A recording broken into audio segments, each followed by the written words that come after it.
I'm going to talk a little more about complex numbers.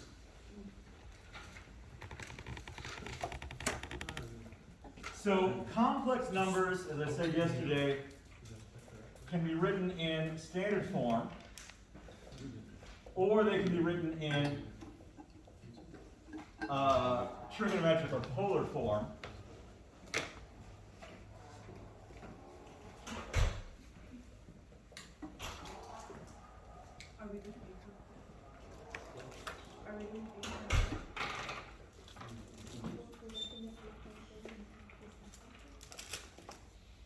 And you can abbreviate the polar form using the CIS abbreviation, which is what I'm going to typically do. In order to translate from a rectangular or standard form to a polar form, finding the modulus is something I covered yesterday, it's no big deal. But if I have the number, for example, 2 minus 7i, and I want to write that in the polar form, I do need to find the modulus, of course, and the modulus is not a problem. It's the square root of 53 in this case. The angle is a little trickier, but it's stuff that we've done before. Basically, the tangent of theta is going to equal b over a, where a in this case is 2 and b is negative 7. So using that and situating it in the correct quadrant can get you the angle you need. In this case, again, tangent of theta is going to be negative 7/2. But it's in which quadrant?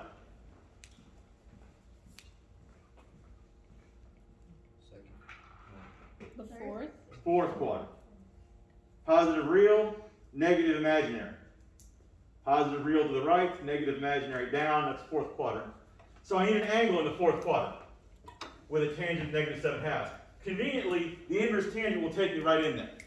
So I can just take the inverse tangent of negative 7/2 and say theta equals the inverse tangent of negative 7/2. That's fine. However, that's a negative angle. And it's not really preferred to have a negative angle. So what I want is an angle that's coterminal with this one, but is positive. Plus 2 pi? Yeah, adding 2 pi will fix my problem there. I can say instead that theta is equal to inverse tangent of negative 7/2 plus 2 pi. And that's that. I've got my modulus, I've got my angle. And so z is going to be equal to the square root of 53 times CIS of inverse tangent of negative 7/2 plus 2 pi.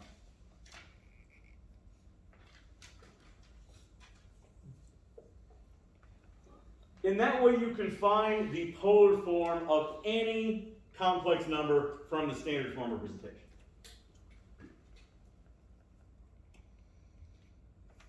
Typically, an approximation can be used here, but this is, of course, the exact version. You can always get an approximation from your calculator, no problem, but the exact version is what I'm more likely to be looking for. So we're always going to get the inverse of tangent and then add it with 2 pi, and that'll be our It depends on what quadrant you're in. Okay. So if you're in the fourth quadrant, yes, you would add 2 pi, because the inverse tangent of the fourth quadrant will give you a negative value. If you were in the second quadrant, the inverse tangent is still going to give you a value in the fourth quadrant. So adding pi in that case will take you into the second quadrant.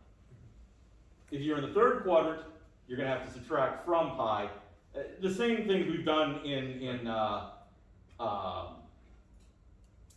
finding angles from positions on the unit circle or in the plane.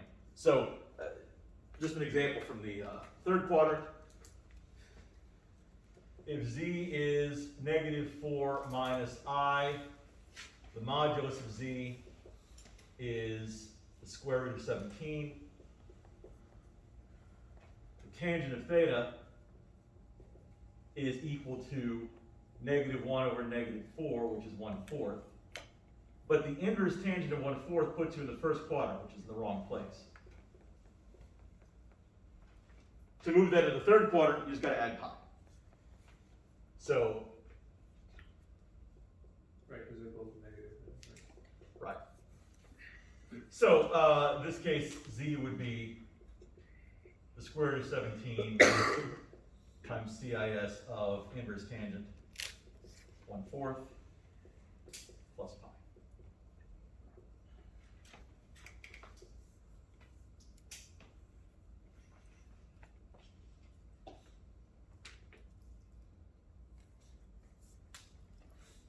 Professor, if we leave it in the negative form, if there are no limitations on the test, is it still wrong? Oh, if you left it like this, you mean? Yeah, That would be okay. it'll be okay, but Yeah, if there it's are not wrong for limitations- theta to be negative. Okay, So if it specifies that theta has to be between 0 and 2 pi, then you got to fix it. But if it doesn't say anything like that, it's not actually wrong for theta to be negative, or for theta to be, 370 pi over 5. That it's okay. There's no rule that says theta has to be within 0 and 2 pi unless there's an extra requirement. do you always add the same amount that ends you up in the same quadrant, or I just didn't understand when you add pi and when you add 2 pi? So I'm adding pi there because I was in the wrong quadrant. The third, Well, I wanted to be in the third. okay, The inverse tangent of 1/4 would take me to the first quadrant. I see. Plus pi moves me down to the third quadrant. In this case, this is in the correct quadrant. Mm-hmm. The only reason I added 2 pi was to make it positive. So you always want to end up where you were originally? Yes, exactly. Okay. Good thing. Why were you even trying to go back to the third quadrant? Well, because that's where z is. If the limitation for going over the -7/2 was data has to be between 0 and 2 pi, what would we do in that case? Because adding 2 pi now brings us out of the balance, right?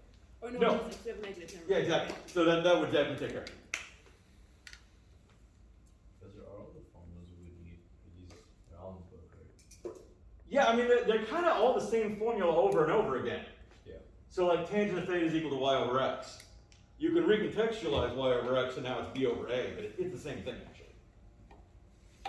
Wait, what did Z like officially stand for? Z is just, they don't like to use the letter x to represent a complex value variable.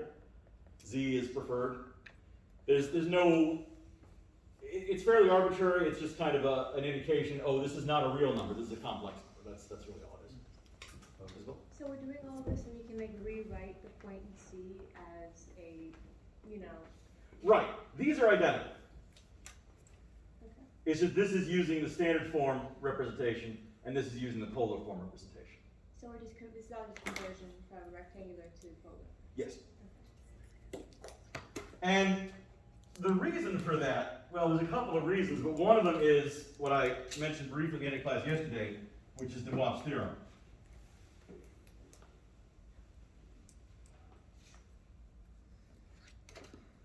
So here's the basics of it.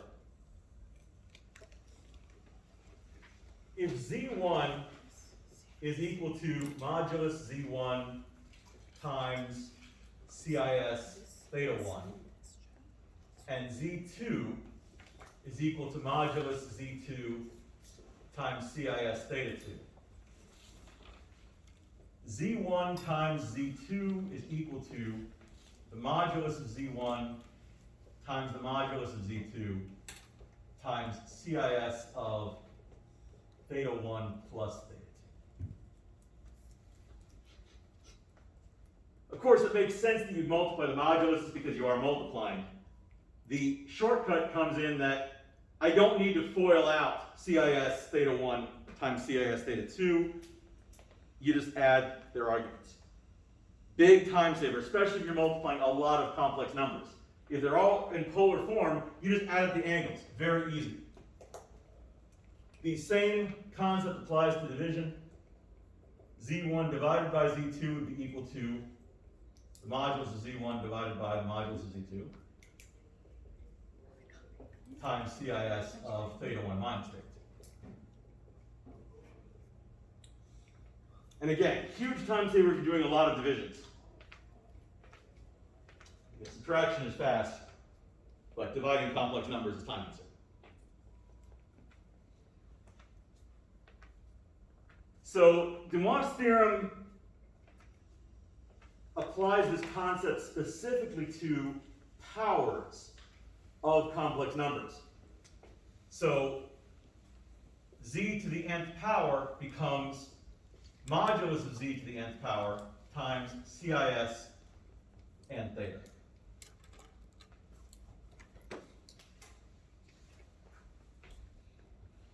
So even if I were taking a complex number to the 38th power, it really wouldn't take me that long. I mean, the modulus of z to the 38th power might be a big number, but I've got a calculator, that's no problem. And the angle would just be whatever the angle was of the original complex number times 38. Now, again, it is preferred that you reduce that down to a single rotation. So if you end up with an angle that's like 378 pi, bring that down. But that's not too hard, just subtracting by a factor of 2 pi until you get down to the single rotation.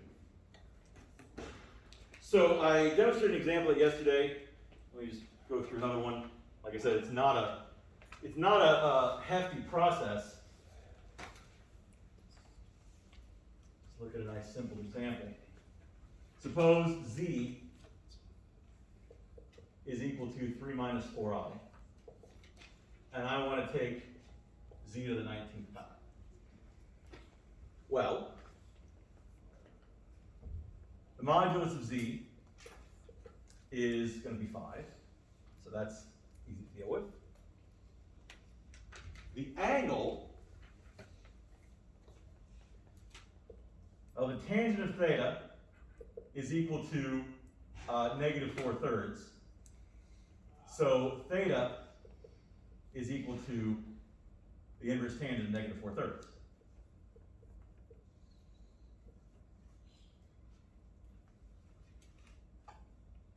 Now, since I'm going to be taking this to the 19th power, I'm not going to bother bringing it back into a single rotation yet. I'll do that at the end. So I'm going to leave z as 5 CIS inverse tangent of negative 4/3.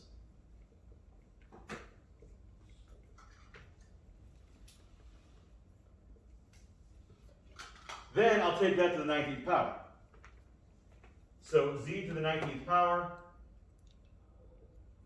is equal to 5 to the 19th power times CIS of 19 times the inverse tangent of negative 4/3.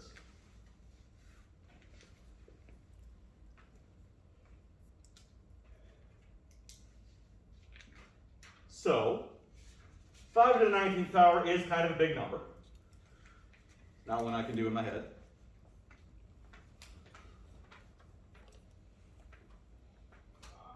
But this is what calculators are for. Yeah, it's billions, trillions, I think. 19 trillion.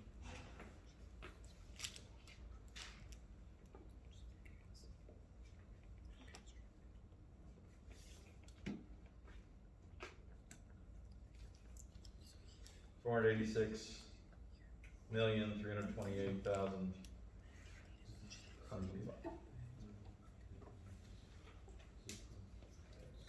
CIS.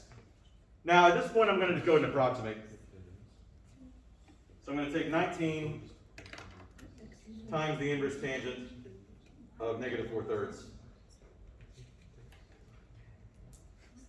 Which is about negative 17.6186.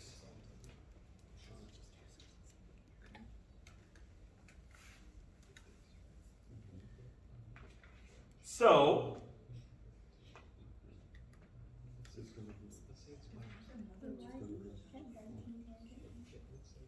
oh, why is it 19 inverse tangent? Because of Dumont's theorem. Okay, so because we're bringing, Could you just leave it at 1910 inverse? I give the ask for exact value? Would that be like? I mean, it would be exact, but it would also be many rotations negative. So, trying to think if there's a reason why that'd be a problem. Not really. This is fine, actually. just leave it as like 2019 and not. So, if an exact value is preferred, just leaving it as is fine. If you need an approximation, like if you wanted to plot it, of course I'm not going to plot 19 trillion. I mean, I guess I could. Like, oh, look, there, it's 19 trillion. I mean, you know, you can scale whatever you want, but this would be just, yeah, 19 tan inverse is negative 4/3. Now, I wouldn't ask for numbers this big, but what I typically would want to do with this is transform it back into standard form. Oh, yeah. So I take, you know, the cosine of this, and then I multiply that by 19 trillion.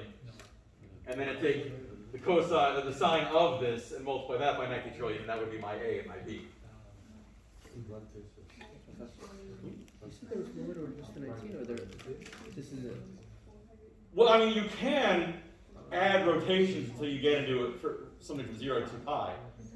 But I'm not really sure what the point of that would be in this case, and it would be a lot of work. I mean, it would be a lot of work, but it would be a couple steps.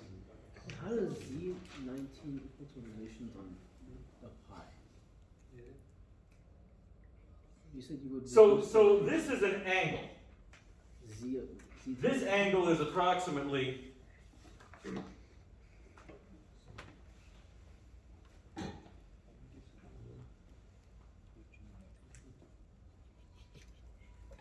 negative 0.9273. It's here.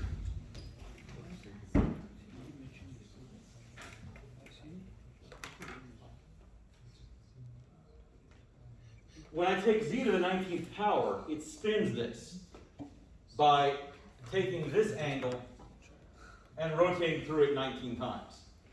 So 1, 2, 3, 4, 5, 6, until it's gone through this amount of rotation 19 times. I'm still not stumped. How do you tell when you need to add pi or 2 pi, like, to the tangent? That depends on what quadrant you're in. The inverse tangent of negative 4/3. Inverse tangent gives you a negative result, which is in the 4th quadrant, which is where we're supposed to be. So if you're already in the 1st or 4th quadrant, there's nothing to worry about. If you're in the 2nd or the 3rd quadrant, that's when you have to add pi.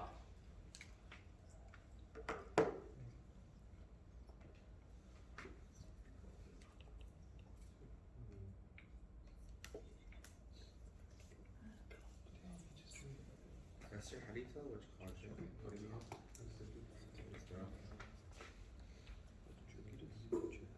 The quadrants are determined the same way that they always are. So we have positive real, negative imaginary.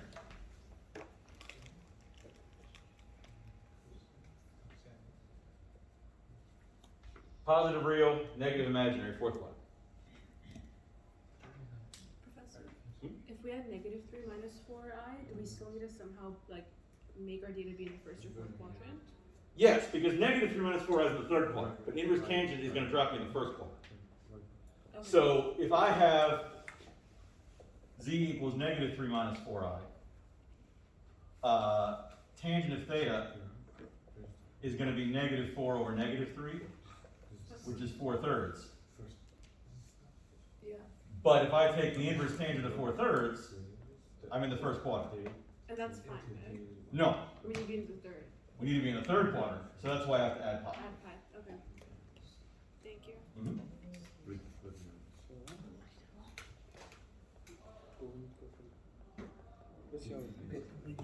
Okay. So this idea of rotation, where I arrive at a power by rotating through, you know, however many powers we have, you can go in the other direction. Because there's another type of power that was covered in the previous class.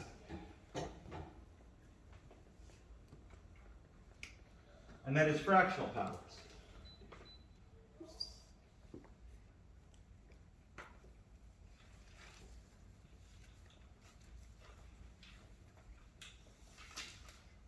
What does a fractional power indicate? Well, maybe a square root. The square root if it's 1/2. It's 1/3 indicates a cube root, 1/4 indicates 4th root, etc. So, at this point, I can finally define properly something that you've been using for years and years, and This may help to explain why everybody gets it wrong so many times.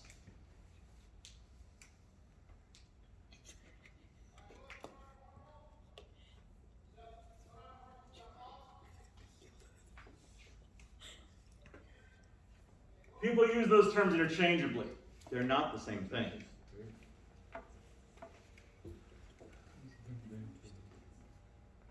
The reason being, if I ask you for the square root of 9, what is the square root of 9? Is it? It might also be negative 3. Negative 3 is a square root of 9.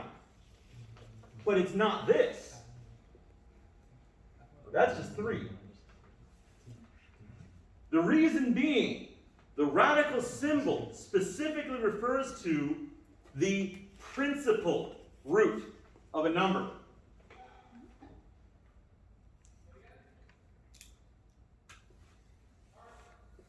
Radical x refers to the principal square root of x.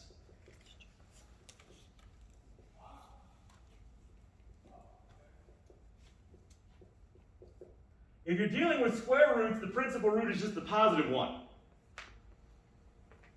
But if you're dealing with higher ordered roots, the principal root is the one that is oriented along the polar axis, where theta equals 0. So, for example,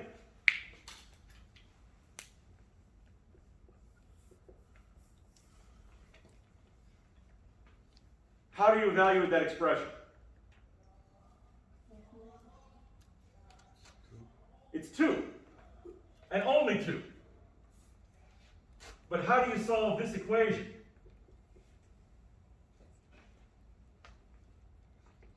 Take the fourth root of both sides. In other words, find the fourth roots of 16. Negative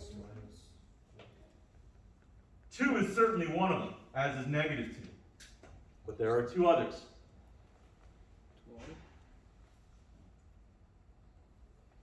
2i and negative 2i.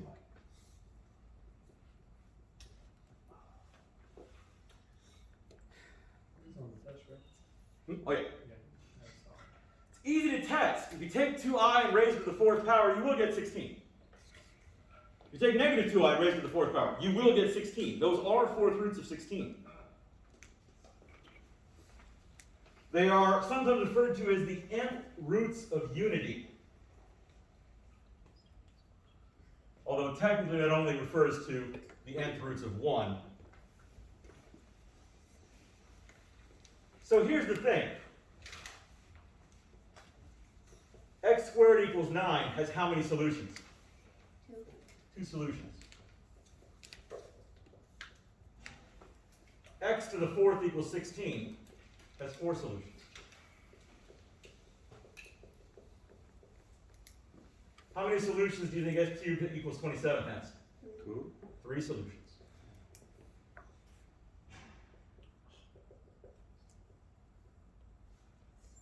It's pretty easy to see them also.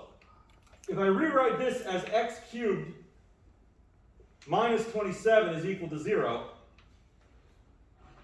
I mentioned this very briefly last week. That can be factored. This is the difference of cubes, right? So that would factor to x minus 3 times x squared plus 3x plus 9. You may remember this from algebra, and you may remember this one produces a real solution. And this one doesn't. For that reason, back in algebra, you probably ignored it. But every quadratic equation is solvable. So I could write the equation x squared plus 3x plus 9 equals 0, and I can solve it using the quadratic formula. Quadratic formula never fails. You know, x equals negative 3 plus or minus the square root of 9 minus 36 over 2. And that works. It produces non-real solutions. But that doesn't mean they don't exist. It will produce 2 solutions, and those are the other 2 roots, the other 2 cube roots of 27. 3 is a cube root of 27, and in the real numbers it's the only one, so it's the one we're mostly concerned with. It is the principal cube root of 27, which means that if I write this expression, that is equal to 3 and nothing else, because that radical implies the principal root. No matter how many other roots exist, the radical always refers to the principal one. The principal one is the one oriented along the polar axis, which means it is positive and it's real. But the non-real roots do exist. How do we find them? Well, in the case of the cubic equation, you can use the quadratic formula like that. But what about other cases? Well, we can use Dumont's theorem in this case as well. Let's consider 16.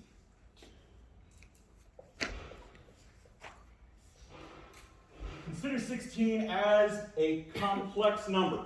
Of course, 16 is a real number, but it's also a complex number. I can call this 16 plus 0i, no problem.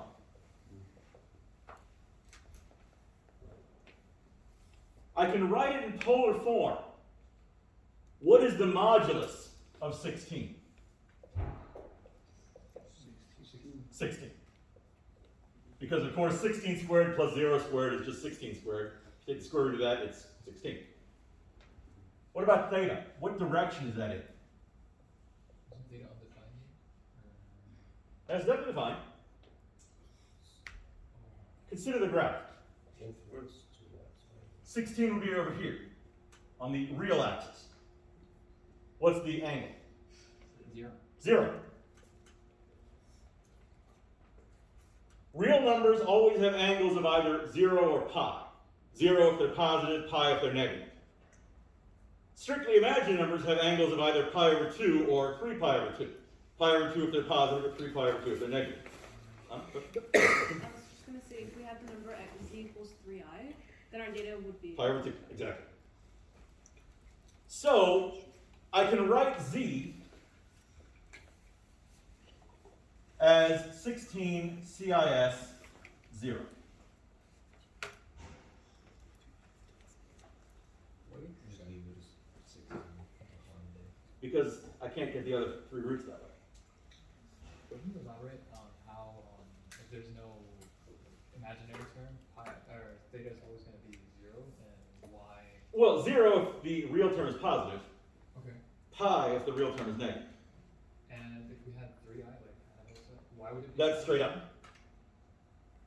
The real axis is the horizontal axis. Okay. The imaginary axis is the vertical axis. So 3i would be here. Oh, I forgot about that. So if it was negative 3 over here. Right, 3 pi over 2. Okay, so what I want to do is find z to the 1/4 power.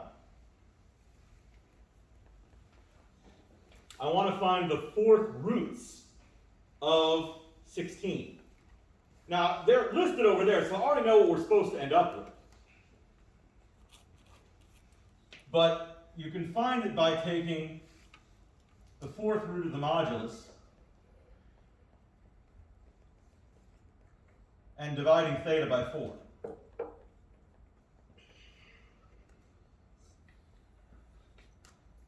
Except, that'll only tell you one of them.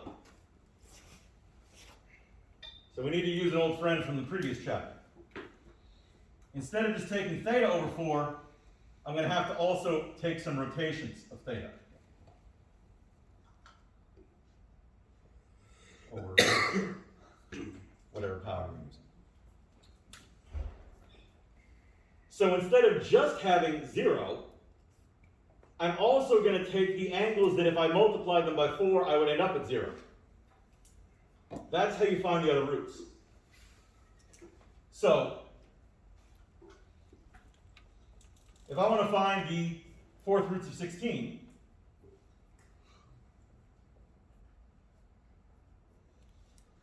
I'm going to get 16 to the 1/4 power. That's the easy part. Well, just say the 4th root of 16.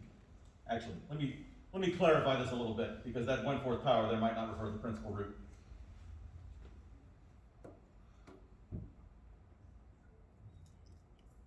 That might be a better way, more precise way of writing it. So this is going to be the principal root.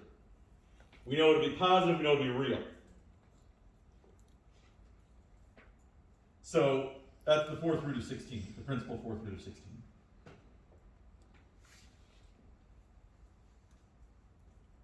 But here I'm going to have CIS of theta was 0, so it's going to be 2k pi over 4. Now I only need to go around until I pick up 4 of them. So k is going to be valued from 0 up to 3. So I'll get 0, 1, 2, 3, and that's going to give me my 4 roots.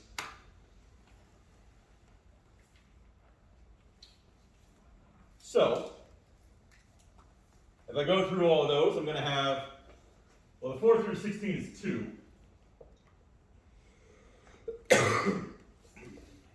CIS, if k is equal to 0, that's just 0. But I'm also going to have 2 CIS, if k is equal to 1, 2 pi over 4 is pi over 2. I'm going to have 2 CIS, if k is equal to 2, 4 pi over 4 is equal to pi.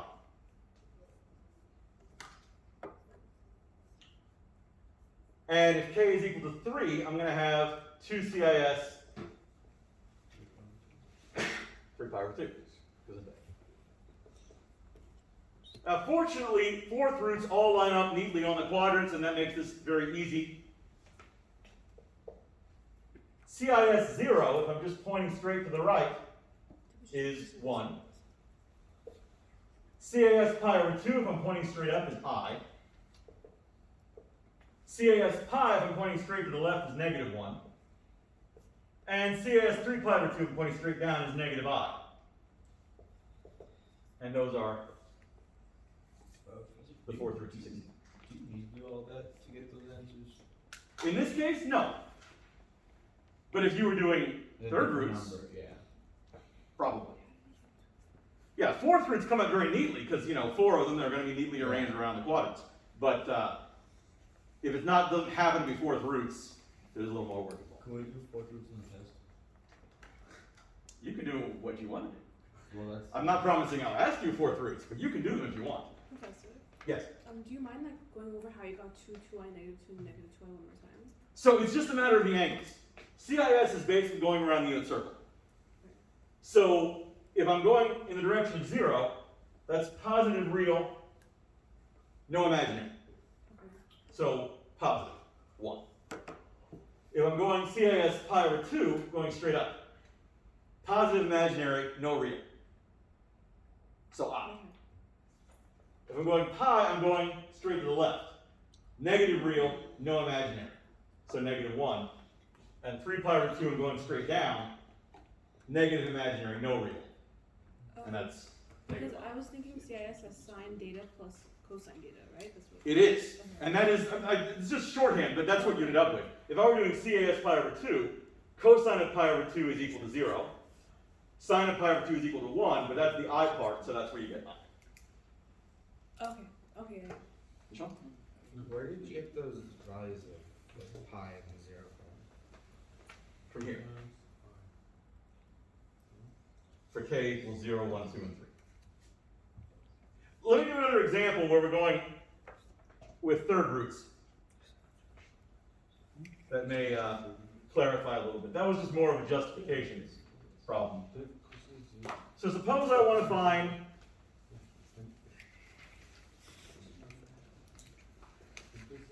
the third roots of negative 27.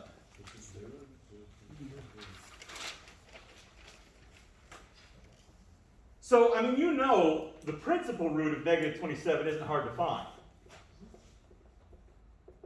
What's the principal cube root of negative 27? 3i? Negative 3. Odd roots don't have a problem with negative numbers. It's only even roots. That's the abbreviation. So,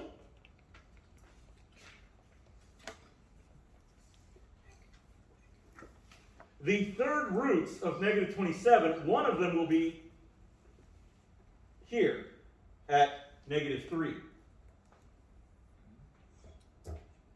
The other two will be here and here. Same modulus, they're equally spaced around the circle, just like the petals of the rose were. Now this isn't technically a rose, there's no curve, but I know that I'm going to have a solution in the first quadrant and a solution in the fourth quadrant. Now what are they exactly? Well, we'll go through this process here. Say Z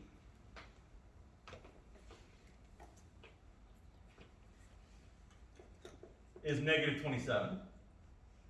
So if I want to write that in, polar form, it's negative 27 plus 0i, which means it's 27 CIS, what's the angle? Pi. Pi. Negative 27 is going to the left.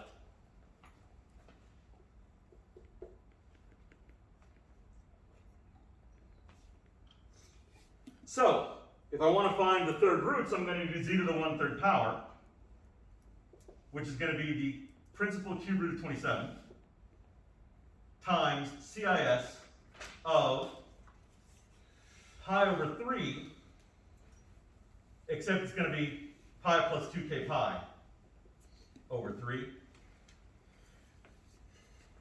Now, how did you find pi? The second step? Negative 27 is a negative real number. Mhm. So it's in the direction of pi. Positive real numbers are straight to the right. Negative real numbers are straight to the left. Yes. So it's going to be either pi or 2 pi? 0 or pi. 0. For real number. For real number. For real number. This process can be applied to complex numbers that aren't real, in which case you'd have to find the angle using the other methods I showed earlier today. Using tan of b over a? Right, Okay. right. So, the values of k are always going to go up to the level of the root that you're doing. Not quite, because when you go all the way to k equals 3, you'll end up back where you started. And that's a good way to know if you're not sure how far to go, when to stop. If you end up in the same position, you're done. But another way of thinking about it is, if I'm looking for the third roots, there are 3 of them, so I need 3 k values. Just like over here, I was looking for fourth roots, so there were 4 of them, so I needed 4 k values. So,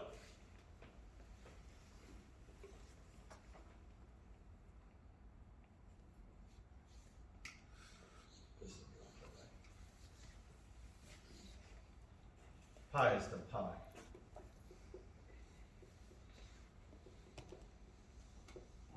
Two k pi, but it's cut by there.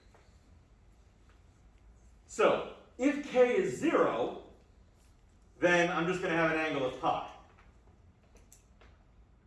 The cube root of 27, of course, is 3. So I'm going to have 3 CIS pi is the first root of negative 27. But I'll also have 3 CIS. I'm going to take pi plus 2 pi over 3. I'll need a common denominator. So I'm going to have 3 pi over 3 plus 2 pi over 3 is going to be 5 pi over 3.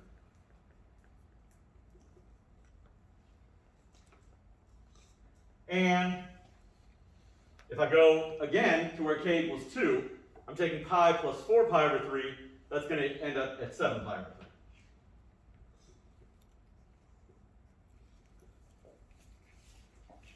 Technically, these are the solutions.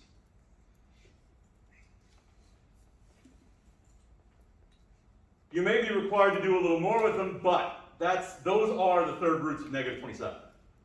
So, let's just make sure we're clear on getting to that point before I continue. Questions about getting to here? Yeah.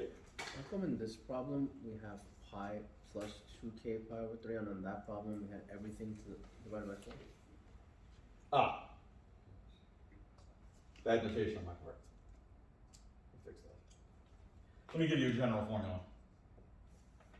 So, z to the 1 over n is equal to the nth root of modulus z times CIS theta plus 2k pi over n. Like so. In this case, it didn't matter if the theta was 0.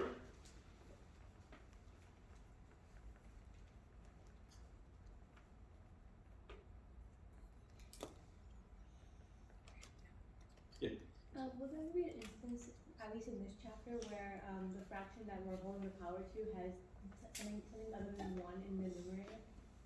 It's like z to the power I don't think I'm gonna give that to you. Okay.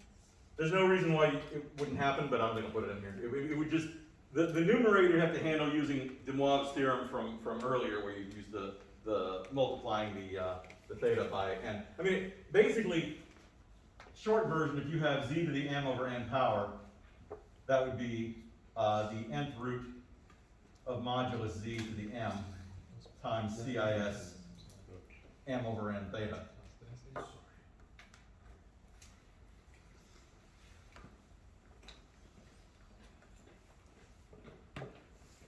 Okay, sir. I just have another question about, so when you first started this problem, you said that we have a point at -3, which I understand that, and then you kind of, you told us that there'd be a point in the first and fourth quadrant. How did you just assume that, like, how did you get that off the bat? They have to be equally spaced around the circle. Okay. So if I know that there's one here, the other two have to be here, so that the angles between them are all the same. The angles, how would you, like, how do you know that they're the same? This angle, that angle, that angle. Okay, All so you kind of divide it by thirds in a way? Yes, like the petals of the rose. Okay. Do you know exactly which point it's on? Hmm? Do you know? Not yet, but I found it here. Oh, okay. And Well, then- that's what we're finding. Yeah, 5 pi over 3 is down here. 7 pi over 3 is up here. Okay. Oh, okay. Can you explain just one more time how you got those like final points? How you found like pi, 5 pi over 3? These here? Yeah. So this is what I was looking for. And I knew that k had to go around 3 times to get 3 roots. So I used k equals 0, k equals 1, k equals 2. How did you know to use those? Well, I needed 3 of them. And I'm starting at 0. Okay. So 0, 1, 2, there's 3 of them. I wouldn't have gone to 3 because if I hit 3, I would have been back in the same position that this one was. So but how does 1 give you 5 pi over 3? If k is 1, Mm-hmm. that's 2 pi over 3. Mm-hmm. I have to get a common denominator. Okay. Sure. Few questions. What would you say like for instructions if you wanted like the final form with the 2 and the 2i? Right, I haven't finished here. I just wanted to make sure it was okay getting to this point. And then would there ever be a situation where we need to use like k pi, or is it always going to be 2k pi? It would also be 2k pi because you have to go all the way around the circle. It's only k pi when it's tangent, right? That wouldn't be relevant to Right. this particular process. Right. That wouldn't come up. All right. So to finish this, I want to express those in standard form. So I'm going to have 3 CIS pi, like we were talking about over there. CIS pi is simply -1, so that's -3. But I also have 3 CIS 5 pi over 3.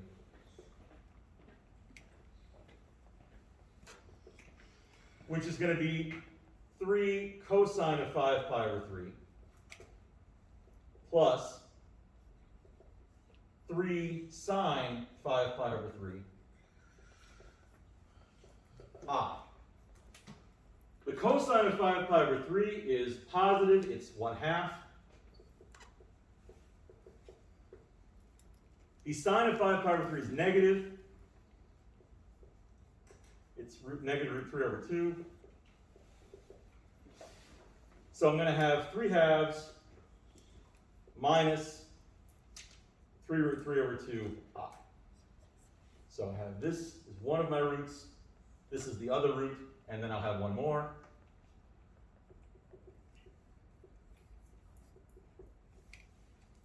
That's 7 pi over 3. 7 pi over 3 is coterminal with pi over 3. So I'm going to have 3 cosine of pi over 3 plus 3 sine of pi over 3 I. 3 cosine of pi over 3 is 1/2. Sine pi over 3 is root 3 over 2, so that's going to be 3 times root 3 over 2. And that's going to give me 3/2 plus 3 root 3 over 2 I. Those are the 3 third roots of negative 27. Incidentally, if I solve this equation from over here, I think I would get probably the wrong quadrant because this came from finding third roots at positive 27. But if I set up an equation to find the third roots of negative 27, where x cubed plus 27 is equal to 0, and I solved it out the long, long way, I would eventually arrive at these 3 solutions. It would take longer. And that's only for a third roots. For fifth roots, there is no quintic formula, so that's not even possible. Question? Thanks. So after all this, it was just to get solutions for.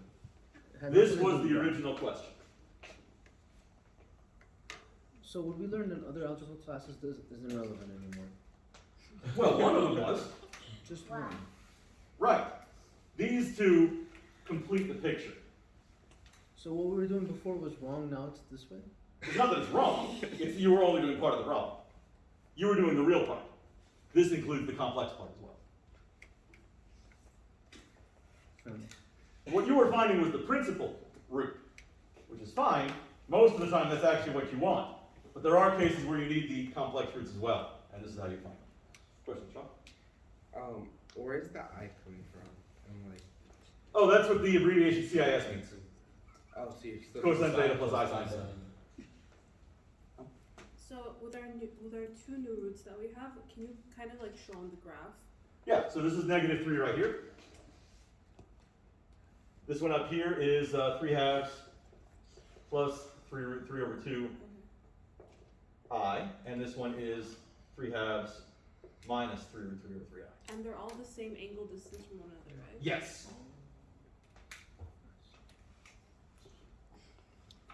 So you use the coterminal angles together? Yes, Use here. the same, yeah, kind of do the same thing in the second solution. So You could if you really want to. I'm not sure what the advantage would be. so I end up with this. But those aren't fraternal. 5 pi over 3 and pi over 3 are not fraternal. 5 pi over 3 and negative pi over 3 are fraternal. So you could plug in negative pi over 3 and get the correct results. But I don't see the advantage in that. So. The only reason I did it here is because 7 pi over 3 is bigger than 2 pi.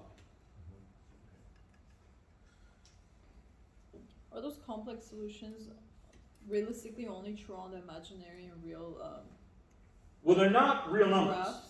Since they're not real numbers, if you were looking for a real valued solution, these wouldn't count. Yeah. So only on that special graph, right? For complex numbers, Yeah. yes. But if you were working with something involving alternating current, where you had to be flipping back and forth between the 2 values, imaginary numbers are a good way of describing what's happening between them. You never actually hit a number in between them. So, like if your alternating current is like 220, it's always going to be positive 20, negative 220. It's never actually going to be between them. But to describe the oscillation between the two of them, imaginary numbers are very useful. Question? So you plug in for the first one, how you got, or like the second one, how you got 3 over 2 minus 3 roots over 2. Is it this one here? Yeah. Uh-huh. So you take the 5 pi over 3 and you put it in cosine and then sine and then you just solve for the answer basically. Uh-huh. You do that. Just from the unit circle. So, okay, before, the x equals negative, you would have written the quadratic formula for the second part of the original way we were Right, so we started with, to find where x cubed equals negative 27. I'd say, okay, x cubed plus 27 is equal to 0. I'd factor that x plus 3, x squared minus 3x plus 9 equals 0. X plus 3 equals 0 gives us this solution right here. But it does give you 2 different i's. These two, if I solve it using the quadratic formula, I'm going to have x equaling 3 plus or minus the square root of 9 minus 36 over 2. 9 minus 36 is negative 27. The square root of negative 27 is 3 radical 3. These are equal. Since they're the same angle distance away from each other, after finding one, can we just find the other without going to the Yes. definitions? Yes, that's the big shortcut. If you know that they're all equal angular, you can just divide 2 pi by however many roots you're looking for, and that tells you how much rotation you need to go through to hit each one. These are all 2 pi over 3 away from each other. So the angle on this one I knew was pi because it was a negative number. I can just add 2 pi over 3 to get down here, and subtract 2 pi over 3 to get up there, and that will take me directly to it without fiddling with this. That's basically what we're doing right here.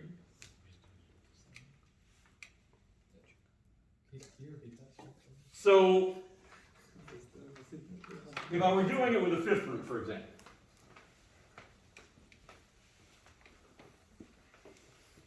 suppose I were looking for, well, let's do sixth root actually.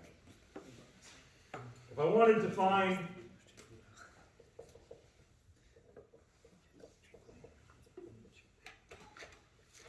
the sixth roots of 64.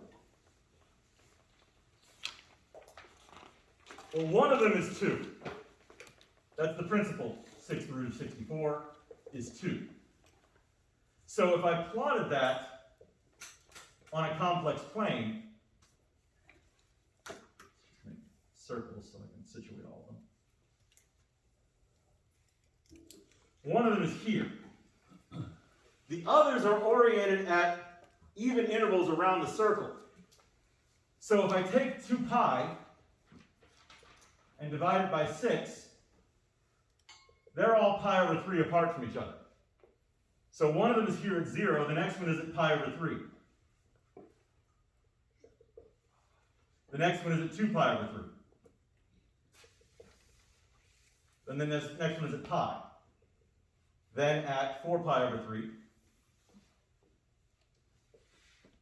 Then at 5 pi over 3. And then the last one is in the same place as 0. I don't need to repeat it. So the roots are all going to be 2 CIS 0, 2 CIS pi over 3, 2 CIS 2 pi over 3, 2 CIS pi, 2 CIS 4 pi over 3, 2 CIS 5 pi over 3, and we're done. That would also work if I were finding seventh roots. They wouldn't be on the unit circle, but I could still find them pretty easily. So why would we still do what we did earlier? This is why that works. But I'm okay with using the shortcut. So the general formula is z1 over n equal theta plus 2 pi over n. Yes, 2k pi. Oh, 2k. And then k assumes values from 0 up to n minus 1. So we're multiplying 2 by pi over 6. What's that? Do we multiply 2 by pi over 6 to get our, like, where do we get 2 pi over 6 from? 2 pi, we're doing one full rotation, 2 pi, but I need to split it into 6 parts Okay, so you divide the 2 pi over 6 because we're finding 6 roots. If I were finding the 7th root, it would be 2 pi over 7. So we're going to use the third root to 2 pi over 3. Mm-hmm. Why do we spend so long on the other one? Well, because I wanted you to see why. That's fair. Okay? Oh, Sean? So it would basically be the same stuff. So it would be 2, and then you would have the other equations. Uh-huh.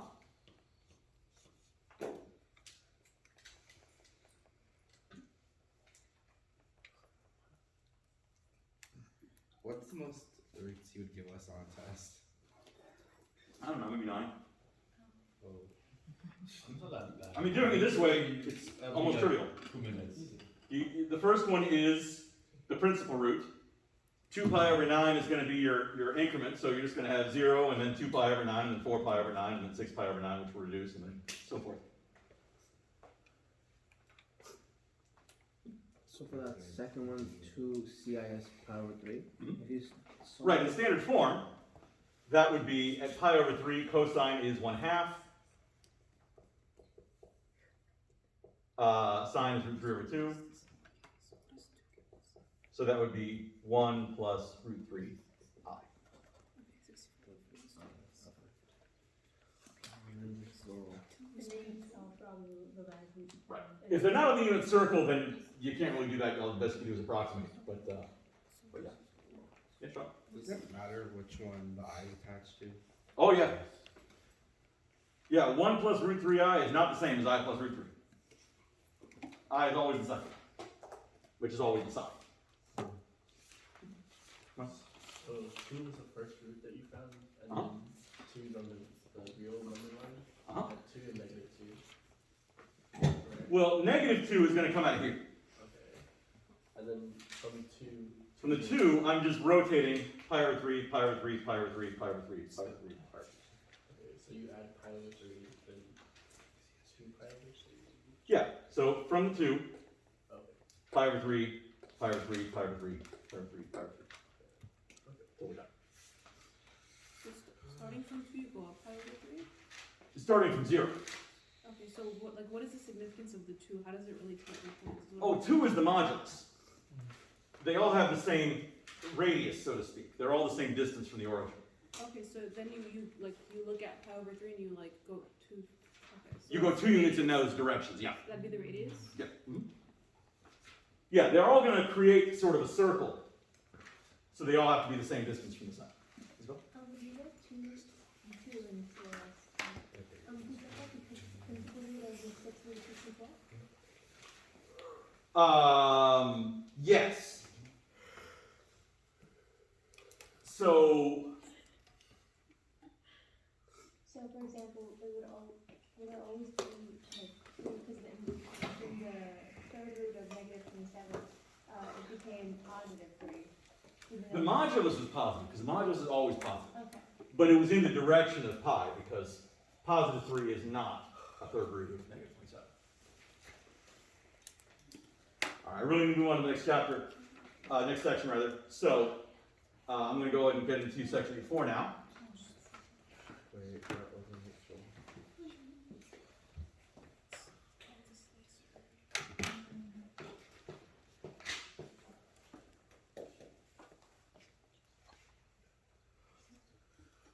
Section 4 is parametric equations.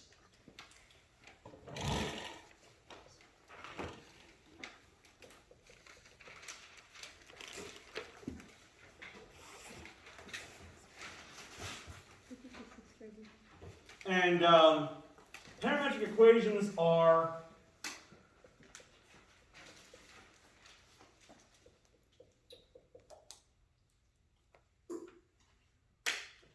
functions. A good way of understanding these in terms of functions is, I mean, you're familiar with the idea of functions, no doubt, but you want to think of functions as cause and effect. So, if I tell you to type into your calculator 8 minus 7 and hit the equals button, you all know what's going to happen, right? Yeah. The result will be 1 for all of you. If I tell you to type -3 plus 2 into your calculator, oh, I'm sorry, -2 plus 3.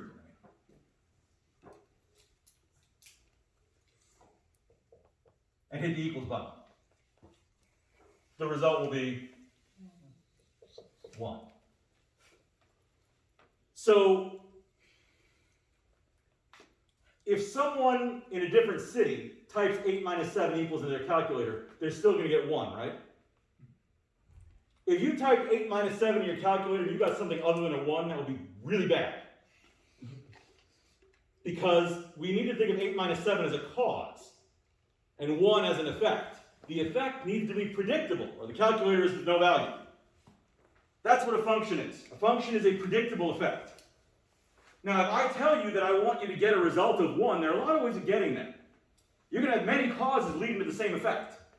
Just like if I ask you to, go to Callisto Tea House, you might take different routes to get there. And that's okay, as long as they have the same destination. So, multiple causes can produce the same effect, but you can't have the same effect producing same cause producing multiple effects. That can't work. That's the way it is with functions. So what we're saying here is the argument, or the parameter, as we call it in this case,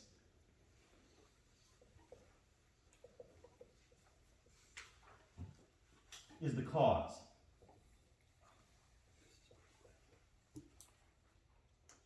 And we think of both x and y as effects of that particular cause. Most often, the cause is time. That's why the letter T is usually used. So we're saying that over time, x and y follow these particular behaviors. X and y may not directly depend on each other. But because they both depend on time, their behavior is predictable. You may even be able to use one to predict the other, even though they're not actually causing each other. That's a topic I go into a lot more detail on in the statistics class, but it's not. So, consider the case where x of t is equal to t, and y of t is equal to 2t. For any particular value of t, x and y are determined. For example, if t equals 7,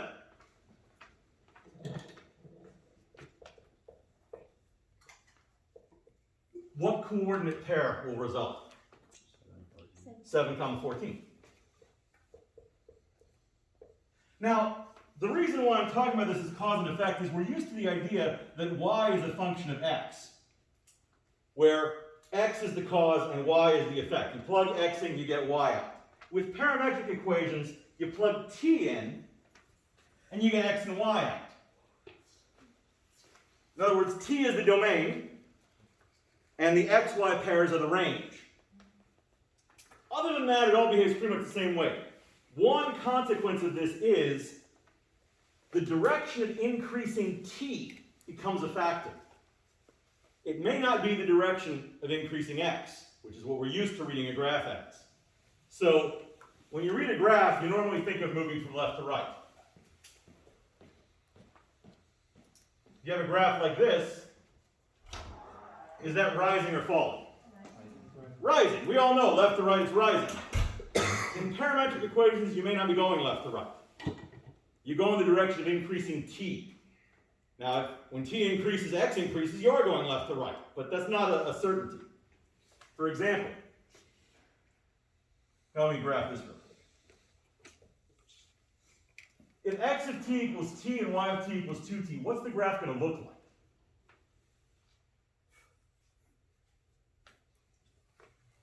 Y equals to x. Yeah. And I'll talk about removing the parameter in a moment, but it's going to be a line looking like this. It'll eventually pass to the point 714.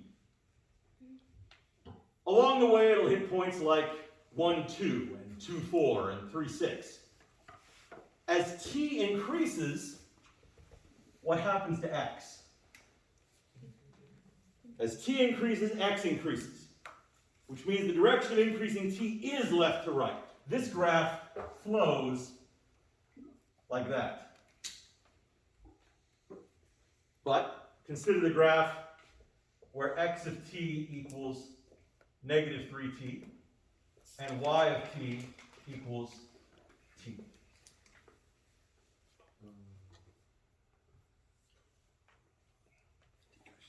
When t equals 0, where are we? 0, 0.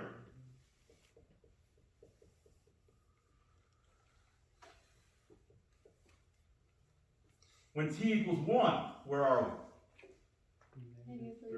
Negative 3, 1. When t equals negative 1, where are we? 3, negative 1. So I can plot the points, and I know I'm going to have a line connecting them, but I got to be a little careful about the orientation.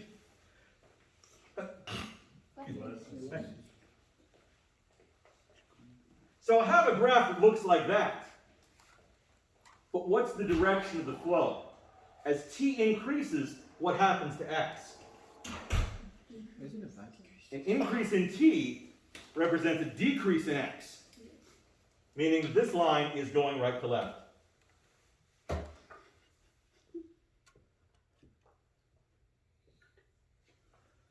Next question. Isn't it 3 on the right and down 1? So isn't it supposed to be the opposite way? Oh, you're right.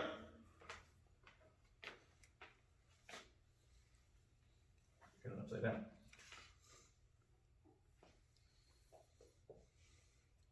Should be here and here.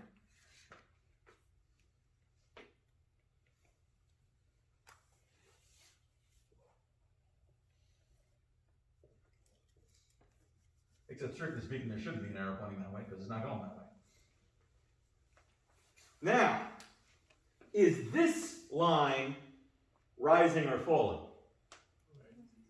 Rising.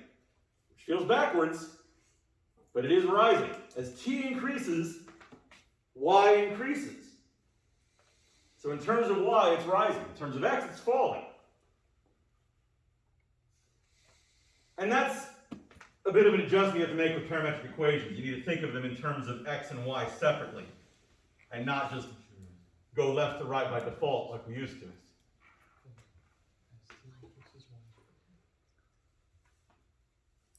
Okay, I'll look at a couple more slightly complicated scenarios in a second here, but any questions about those?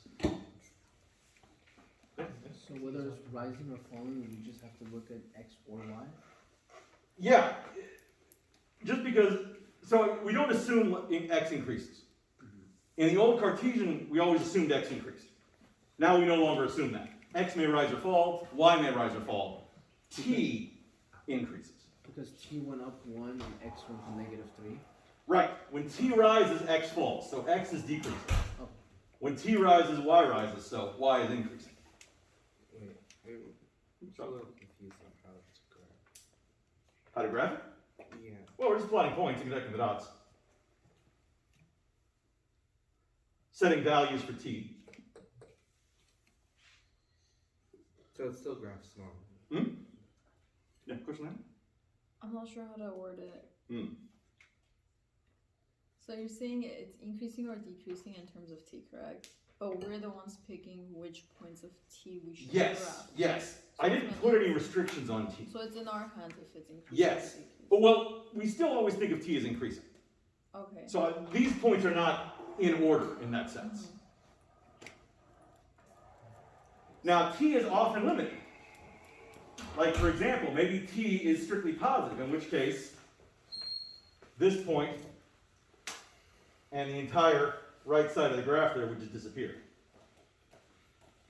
I'll show you an example of that, though. Questions?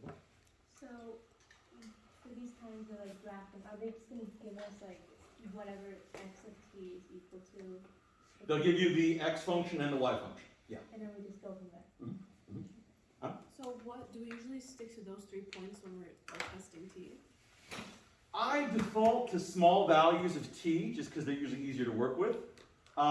Sometimes you got to use a little judgment about how far out you need to go because the graph may be more complicated. Should you always include a negative, like you said, the right side of the graph? If t can be negative, you should definitely have a negative value. Yeah. Okay, and then t is increasing. Can you explain one more time why how like t is increasing? Well, these aren't in order. Okay. In order, it should have gone -1, 0, 1. And in that case, the y would be increasing. Yes. And that's what we're looking at more so? Right. Increasing and decreasing are going to be described in terms of t.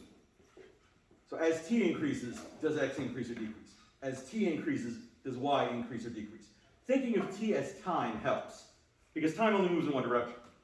Right. Because x is negative, but time would still be positive in that sense? Correct. Any questions about this? Yeah. How can we write the parametric equation just knowing like, for example, 2 points. Yes, we'll give an example of that as well in just a moment here.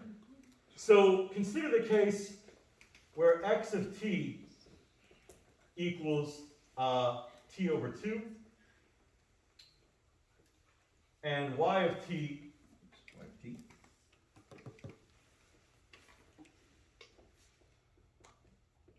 equals t squared minus 2t.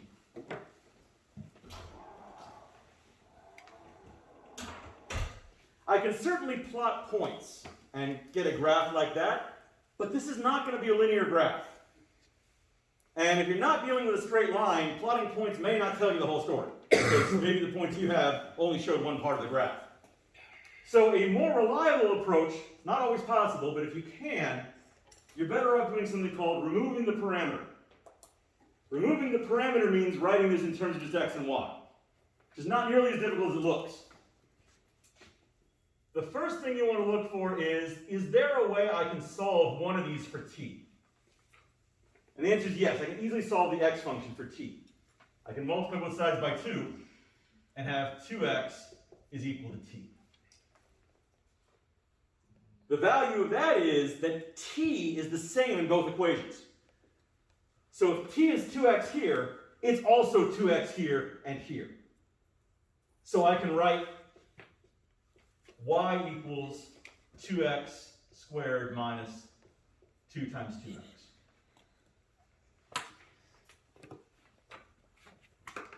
That's an equation that you have some experience with. If I simplify it, it would become what? Y equals... Close. What was it? 4x squared minus 4x. Which is going to have what shape if I graph it? It will be a parabola. So is this kind of like a piecewise? Or no? Not exactly, because it's not that they apply in different sections of the graph. They all apply in every section of the graph. Oh, yeah, it's just the same one. Yeah. So what would be some of the properties of this parabola? X-intercept would be 0, 4.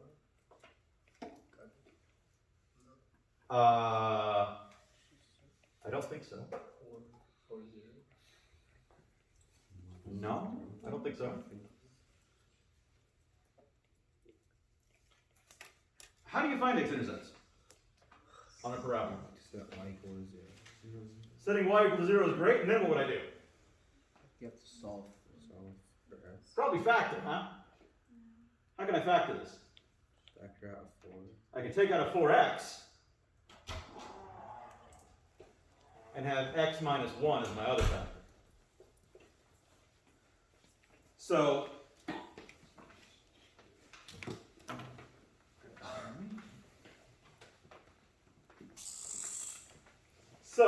I'm going to have x-intercept at 0, 0 and 1, 0.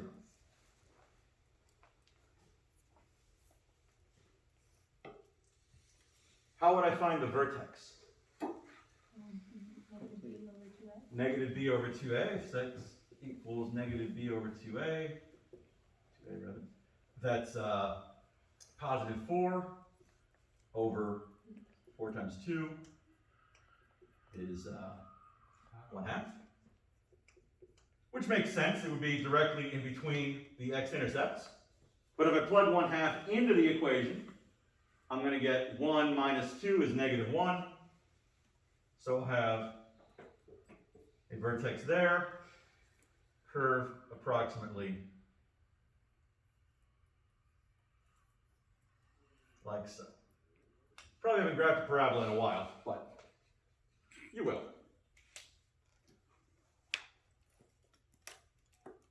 This is the graph of these parametric equations.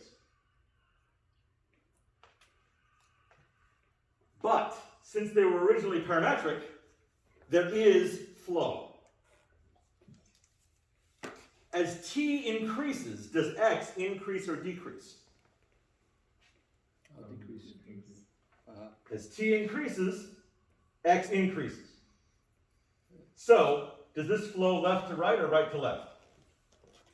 Left to right. Left to right.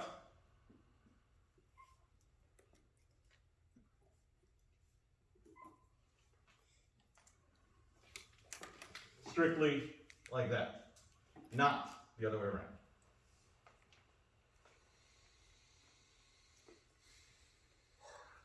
So, x is strictly increasing. What about y? Is y increasing or decreasing? It's decreasing if t is less than 1/2. Right. Y decreases for t values below 1/2, and then increases for t values above 1/2. You can figure that out from just the y equation.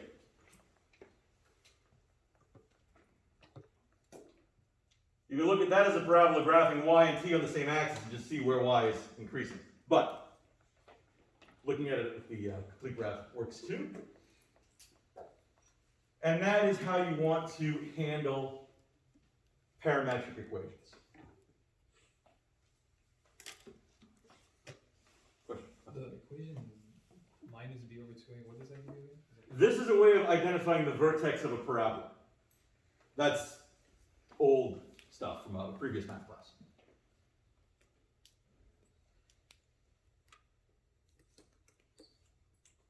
You can also, if you've identified the x-intercepts, it's always going to be equidistant between them, so that works too. It's always So 2. Hmm? 2? Well, no, this is x equals 0, this is x equals 1. So 1. In between them we have 1/2. no. And where's the one? Is it always one down from the? Oh no, It was, no, it could be anything. So you just It was do- 1 in this case because I plugged 1/2 into the equation. 1 was what I got.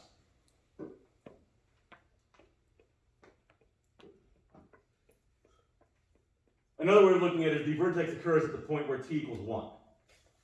So if I plug 1 in here, I got 1/2, the x coordinate. If I plug 1 in here, I get 1 minus 2, which is -1 for the y coordinate. So, time's a little short. Real quick, I want to address Art's question. If we needed parametric equations describing a line, suppose a line passes through -2, 5, and 5, -2. If I want parametric equations describing that line, I'm going to need x of t and y of t.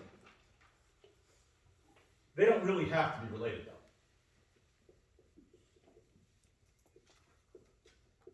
The easiest approach, and in this case, there's no reason not to take the easiest approach.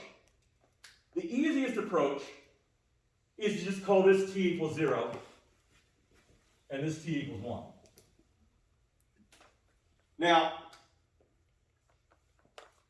if it matters which direction the flow is, that would need to be indicated, because from the way I've written this, there's no way to know if it's flowing from here to here or the other way around.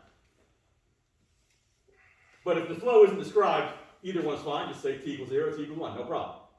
So if that's the case, I can write these as linear equations. It's very straightforward. It's looking at just the x terms. If x begins at -2, I'm going to have -2. And how much does x increase when t goes up 1? 7. 7 points. From -2 to 5 is an increase of 7. So that's plus 17. Y works exactly the same way. Y starts at 5. And if it goes from 5 to -2, how much of a change is that? -7, so that would be -17. And we're done.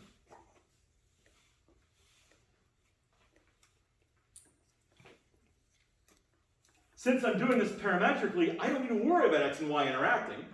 I'm defining them independently, so, I mean, sure, I could remove the parameter if I wanted to, and make an xy equation describing that line, but that wasn't asked for, so. So this is all we need to do in the test, right? There's a question like this on review, yeah. Isabel? So whenever we are kind of finding out the parametrics of these, we're kind of using the x-coordinate in the original pairs as like almost a y-intercept in these following things. Yes, that's why when I teach the subject, instead of y-intercept, I like to use the term initial value.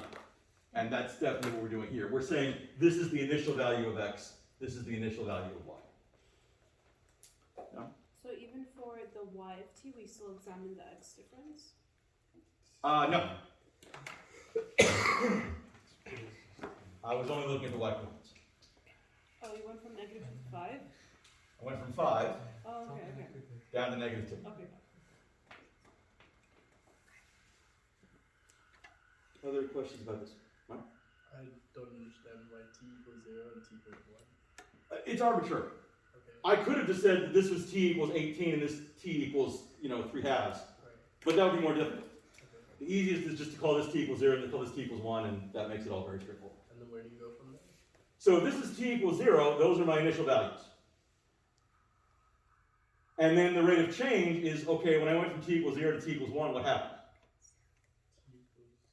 T equals. Here x increased by 7, Okay. so plus 7t. Here y decreased by 7, so minus 7. I see. In that sense, this is actually easier than writing an x-y equation. Because I don't need to worry about the interaction between x and y, I just, separate. Question? The 7t, which is our rate of change, is technically our slope, right? I would not use that term. I see. It's true that the slope is a rate of change, but it's a very specific one. I have a follow-up question. If we had more of like a, let's say, complicated case, to find the rate of change, can we use y2 minus y1, x2 minus x1, or? No, that wouldn't- because they're supposed to be separate. Oh, That's why slope is not a good term to use in I this see. case. Okay. Slope is specifically the rate of change of y with respect to x. So while these are rates of change, it's not y with respect to x. This one is x with respect to t. This is y with respect to t. I see. Let's say that the difference in t, so like the first point, t would still be 0, but the second point, t would be like 2 or something. We would still find the distance, and then would we divide by the difference in t? Yeah. Okay. Yeah, if you really wanted to. I mean, that basically, so another term for the slope is the instantaneous rate of change, and that's what you're finding there. You're finding delta x over delta t, delta y over delta t. So having delta t be 1 makes that calculation much easier, but you can have delta t be whatever you want if you want to, do extra steps. Other questions about this? We have a few minutes left, so let me see if there's anything to review that I missed. Professor, Yeah. will you still be posting the answer key for the review? Yes, I will. And I've decided that I am going to postpone the test until Thursday. We'll get into new material tomorrow, but I do want you to have a little bit more time to go over the material. So, this is the wrong. Let me try it. There we go.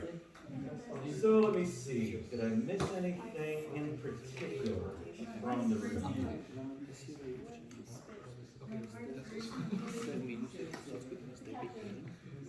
Yes.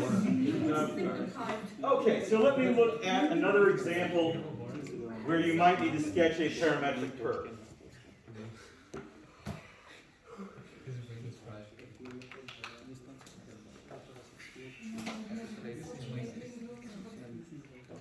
The exact instruction.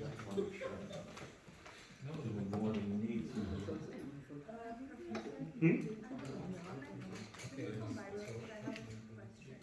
Okay.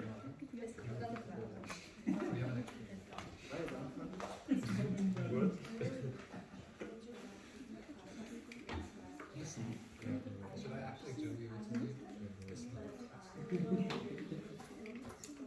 If you have the method, I'm always happy if you do it. As long as it's the correct method, that's fine. Yeah, I mean, show your work so I can follow you. Yeah, that's totally fine. I was just worried about that, maybe you wanted. Yeah, no, I know some people are a little fussy, but I actually would prefer you use novel approaches if you have. Perfect, thank you. Sure thing. Okay, so consider the parametric equations.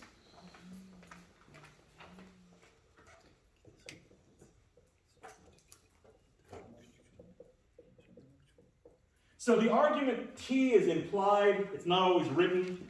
Sometimes I do, sometimes I don't, but this is a parametric scenario here. If I wanted to graph these parametric equations, there are several approaches that I could take. Does anyone have any suggestions about how I might graph those? Points definitely would work. I could just say, okay, what if t equals 0, what if t equals pi over 6, what if t equals pi over 4, etc. And that would work just fine. But there's a much faster way. What's it? Like y over x. So y over x, that's more of a polar thing. I need a theta for that. It is going to be a circle, but how did you know that? Yes, the Pythagorean identity will work very well. X squared plus y squared is what? 1.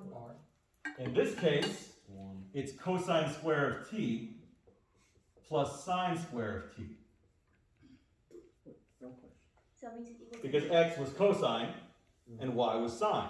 So if I take x squared plus y squared, that's what I'm doing. Again, the way to work with parametric equations, remember that the t is the same in both equations. Well, cosine squared t plus sine squared t is what? 1. Doesn't matter what argument you're working with, that's always true. Which means this is the equation x squared plus y squared equals 1. Wow. You got a question? Oh, Nick? Are we back in the regular XY graphs? This one is, yes. But generally, when we're doing parametric, Well, the parameter doesn't show up on the graph, and that can be confusing. When you graph in terms of x and y, t isn't visible. So you want to be a little cautious. Like, for example, this is going to have a flow. But we know it is just the unit circle, where x squared plus y squared is equal to 1. Now, what is the direction of flow? As t increases, how do we proceed around the circle? Counterclockwise? Counterclockwise.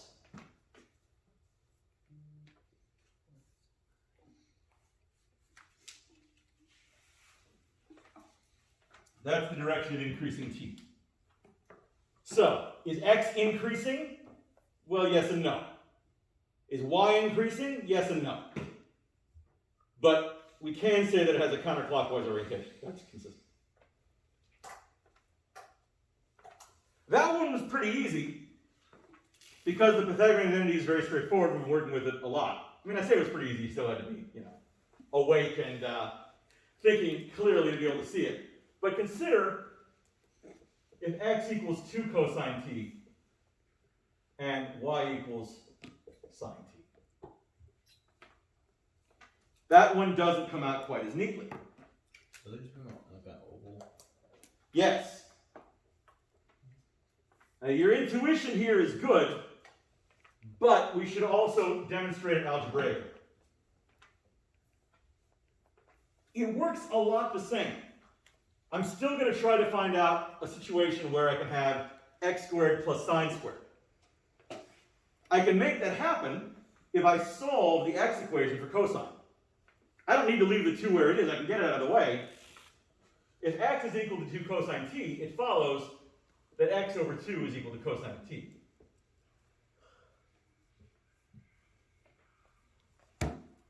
Now what?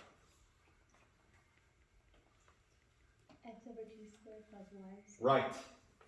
I'm going to square these and add them up.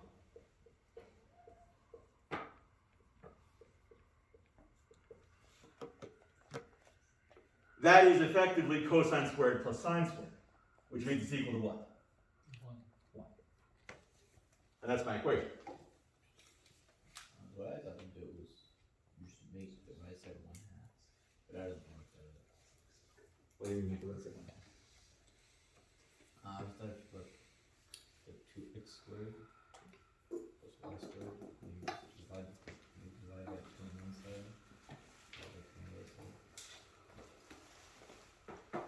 let me show you the result, and we'll see if yours lines up so you'll know if it's correct or not. But I mean, I think you're basically correct. What does that graph look like? A what now? Oval, what's the mathy term for it? It's an ellipse. Just like the orbits of the planets. An ellipse. What are the characteristics of this ellipse?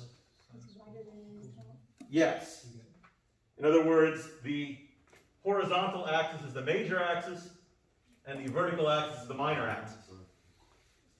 It's stretched by a factor of 2. Yes. The major axis, or horizontal axis in this case, goes 2 in either direction. The minor axis goes 1 in either direction, producing an ellipse like so.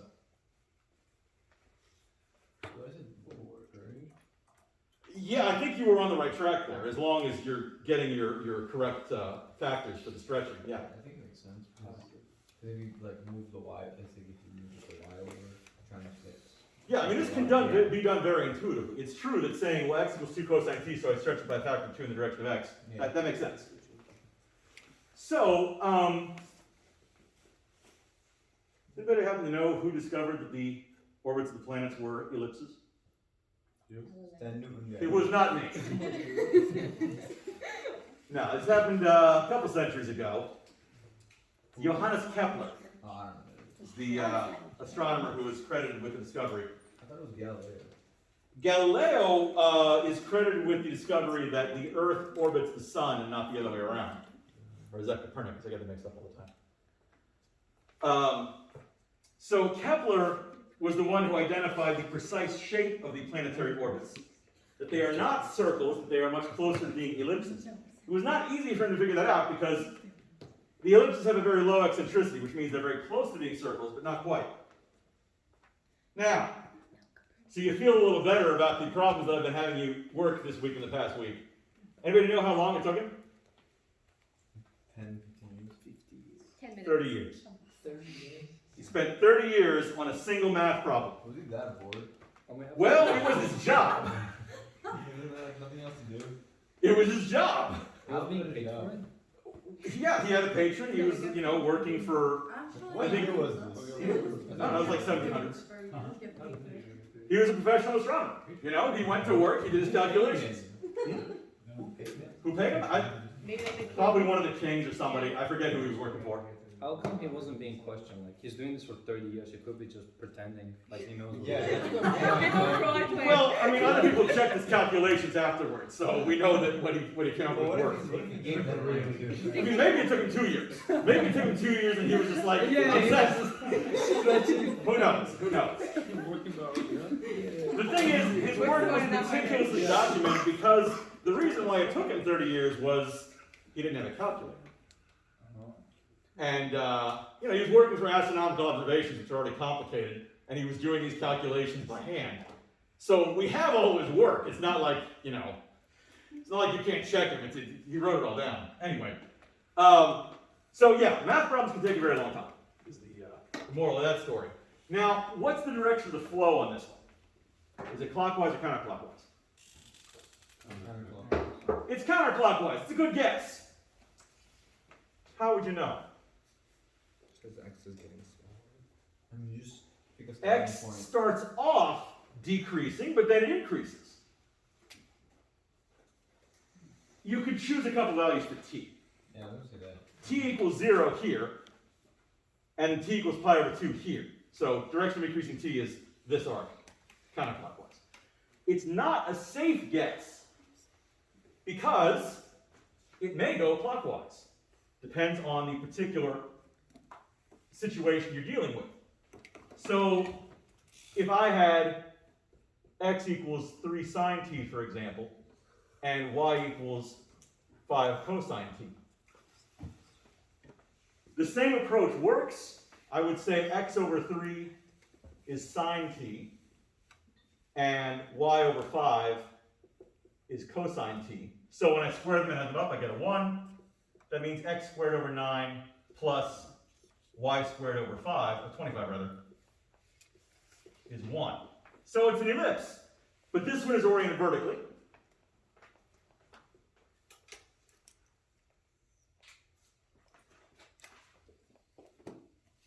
the major axis 5 units, the minor axis 3 units.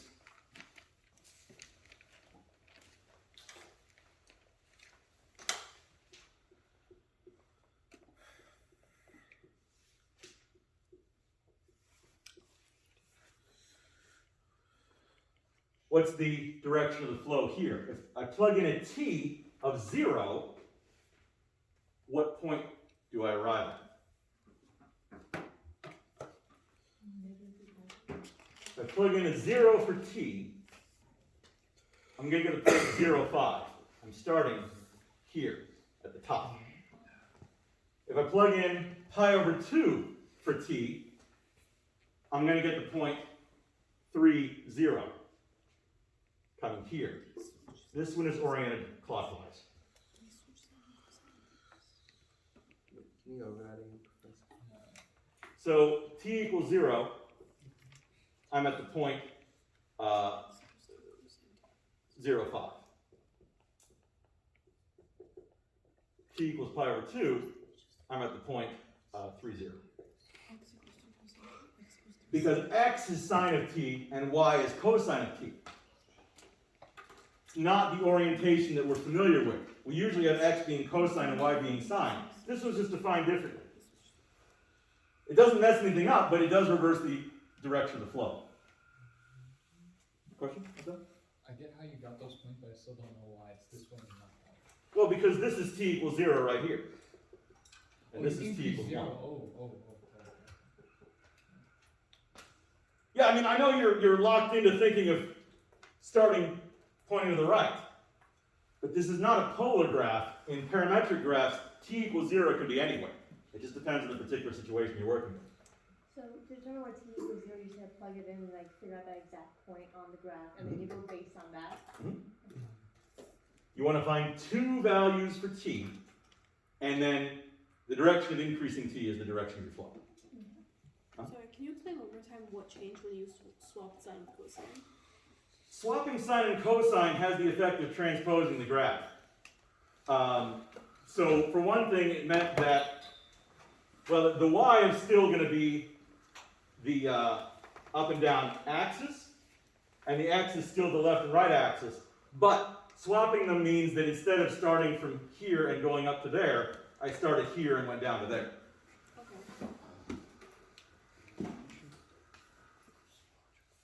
All right, that is all the time we have.